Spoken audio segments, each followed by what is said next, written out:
Hi friends, அஸ்ஸலாமு அலைக்கும். Welcome to my channel.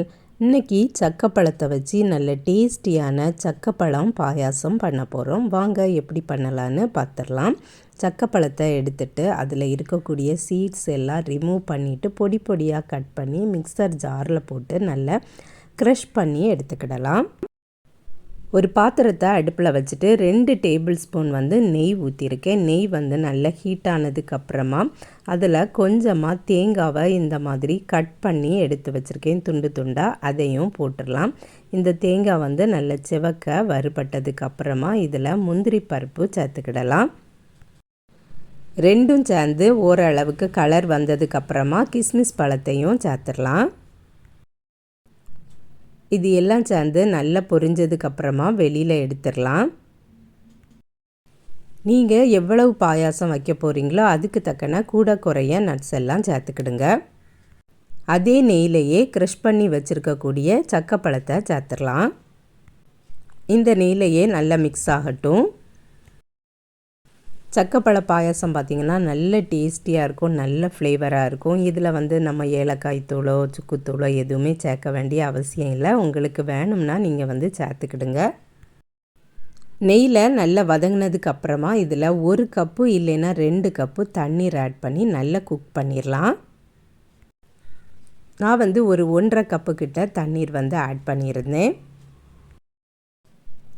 இதுக்கு ஸ்வீட்டுக்கு நான் வெல்லம் ஒரு மீடியம் சைஸில் 1 எடுத்து நல்லா பொடிச்சிட்டு 1 கப்பு போல் தண்ணீர் ஊற்றி அதை நல்லா கொதிக்க வச்சு எடுத்து வச்சுருக்கேன். ஃபில்டர் பண்ணி எடுத்து வச்சுருக்கேன். அதையும் சேர்த்துடலாம். சக்கப்பழம் குக் ஆனதுக்கப்புறமா வெள்ளை கரைசலை ஆட் பண்ணியாச்சு. இனி நல்லா கொதிக்கட்டும்.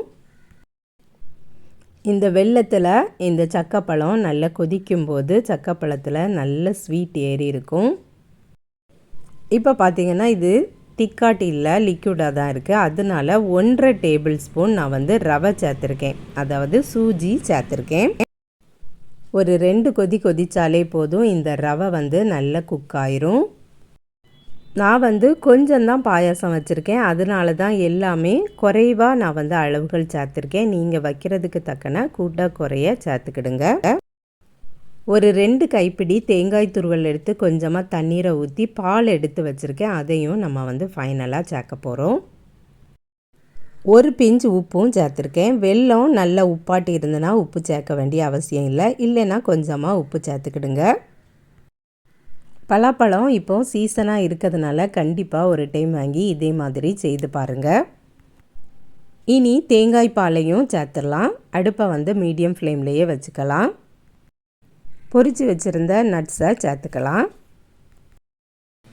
தேங்காய் பால் ஊற்றிட்டு ஒரு கொதி வந்ததுக்கப்புறமா அடுப்பை ஆஃப் பண்ணிடலாம். நல்ல டேஸ்டியான சக்கப்பழ பாயாசம் ரெடி ஆகிட்டு இதை சூடாகவும் சாப்பிடலாம்.